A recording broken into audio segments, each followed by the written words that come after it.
Isa ka rin ba sa napapasabi ng ang init! Summer na! Kung ganon, pwede mong iyain ng tropa at pamilya at magpalamig dito sa affordable resort na natagpuan natin dito lang sa Binangonan, Rizal. O diba?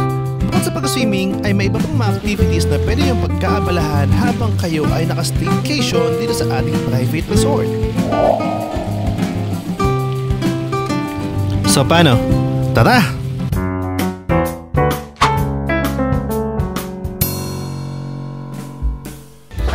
Welcome back to our channel. Today, we have Ma'am Joyce. Hi Ma'am, hi ka naman sa ating mga viewers. Hello po, good morning. Yep, so siya yung admin guys dito sa ating napakagandang resort for today's video.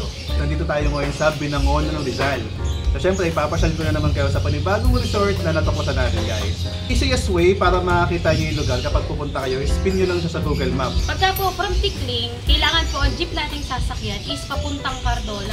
Tapos po, bababa po kayo ng Mahabang Parang. Alam na po yun ng driver. Pagbaba nyo po ng terminal ng Mahabang Parang, sasakay po kayo ng tricycle. Pataas po, alam na po rin nila yung Carter's Mill po. Yun, so nice. So ganun, napaka-easy lang guys. So ngayon, alamin naman natin. Ma'am Joyce, magkano ba yung rate natin? Let's say for example, weekdays yan, kunyari. Opo, kasi po magkaiba po ang rate natin ng weekdays at saka po weekends. Ang weekends po at saka holidays is same po ng price. So, simulan po natin sa weekdays. Okay. So, ang weekdays po is pagka po 20 katao po, pagka po day tour is 7,000, overnight po 8,000, at pagka po 22 hours is 12,000 po. Day tour po sa 7,000, may kasama na po siyang isang kwarto at kasama na rin po itong tubo. Ito po nasa likod natin. Paka-native guys. Ayan. Tapos po pagka po night tour, kasi po meron po kaming dalawang room na kasama, pero pagka po day tour, yung medyo maliit lang po na kwarto. Pagka po overnight, yun po yung may 4 na double deck, tapos may extra po siyang room. Tapos po pag 22 hours, so kasama na po yung dalawang kwarto at saka po isang tubo. Nice. Pagka po 25 naman po na katao, ang day tour po natin is 7,500, ang night po natin is 9,000, at ang 22 hours po ay 13,500.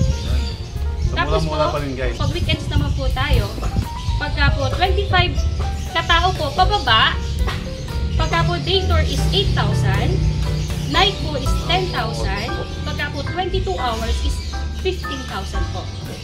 Tapos po pagka po 25 to 35 katao, pagka po day tour is 10,000, overnight po ay 12,000, at 22 hours po is 17,000.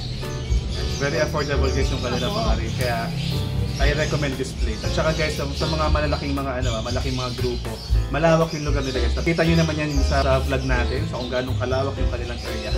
Tumatanggap po kami ng mga events, pwede po kami ng wedding, baptism, birthdays, na hanggang 150 katao po. So ang per cage lang po yung automatically po ay 22 hours po ang rate natin. So 17,000 plus 5,000 po yung per cage nung ng 150 katao po. Ang party po natin is 8 hours lang po. After po ng 8 hours, 30 to 35 katao lang po yung matitira para po mag-swimming ng 14 hours. Nice. So goods na yun no, for kumbaga po isang araw na yun. Opo, 22 hours siya. I-accommodate nyo na po yung 22 hours para sa event nyo at para sa banding na rin po ng family nyo or friends. Nice. So masabi ko guys, sa rate ng resort nila is very affordable and very reasonable siya. Actually, para sa ganitong place guys, na ganitong kalaki, ganitong kaganda, masabi ko na murang-mura yun.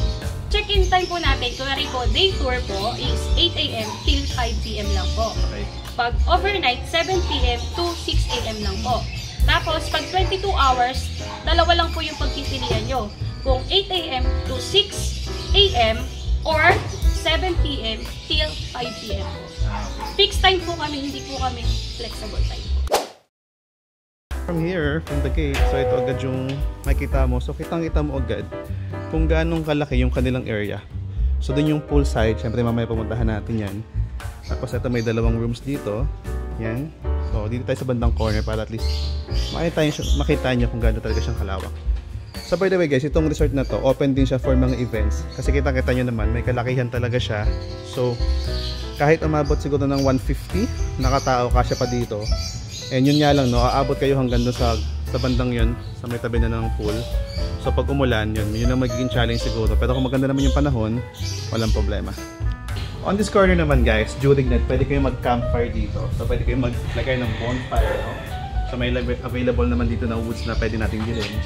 So imagine guys, no? For family kwento-kwentuhan lang dito habang nagpapainit sa apoy. Ang bonfire po is open naman po siya sa overnight or 22 hours. Pero sariling ano po natin, tayo po ang magdadala ng sariling kahoy po natin. Or pwede po tayong mag-request sa amin, mga admin, kung gusto nyo po na mag-order po ng kahoy.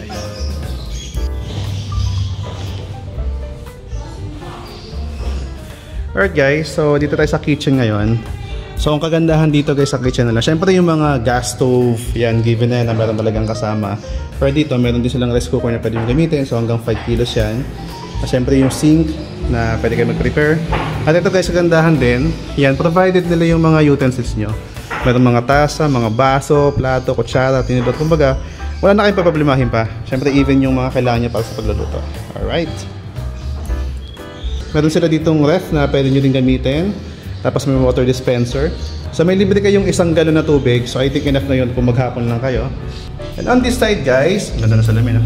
So meron din pala ditong another shower room with toilet na talaga namang nice na nice. So hindi kayo guys mahihirapan kahit sabay-sabay kayo magpe-prepare or maliligo. Madami silang comfort room.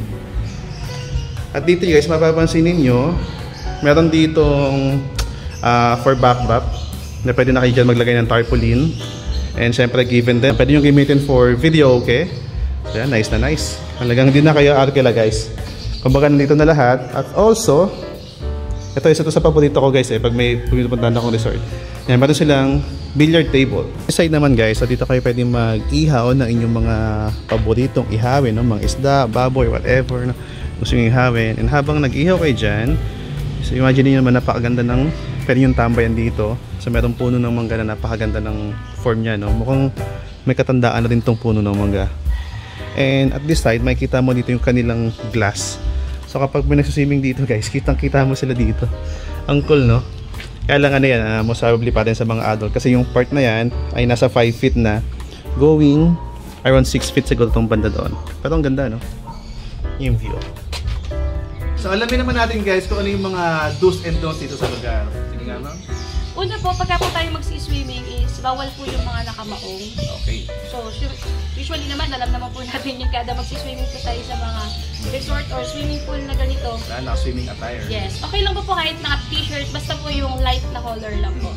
Pwede po ang pet, pero bawal po siya sa swimming pool at saka po sa kwarto. Pet friendly. Opo. So guys, yung kayo ng dalawang room na pinakita natin, kasama na siya sa package. Pero if you want to add ng mas magandang room, so ito siya, additional 2,500.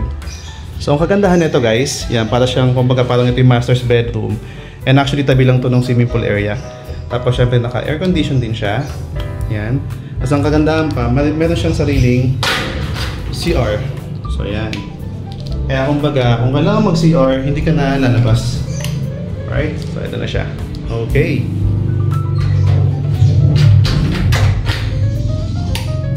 This time, tingnan natin yung kanilang mga shower room and comfort room. So dito guys, merong, ayan, actually 4 na doors to. Ayan, for toilet and bath. So madami-dami na yan guys, para sa malaking grupo, hindi na kayo mag-aagawan. Kahit alam mo yun, sabay-sabay kayo mag-shower. So goods na goods. That's it guys for our today's video. So maraming salamat sa panonood nyo sa ating vlog for today. So kung hindi ka pa guys nakasubscribe sa ating channel, pakisubscribe naman. And meron din kami Facebook page, Team Aldea TV, so pakipollow na rin. Salamat guys, God bless.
Bye!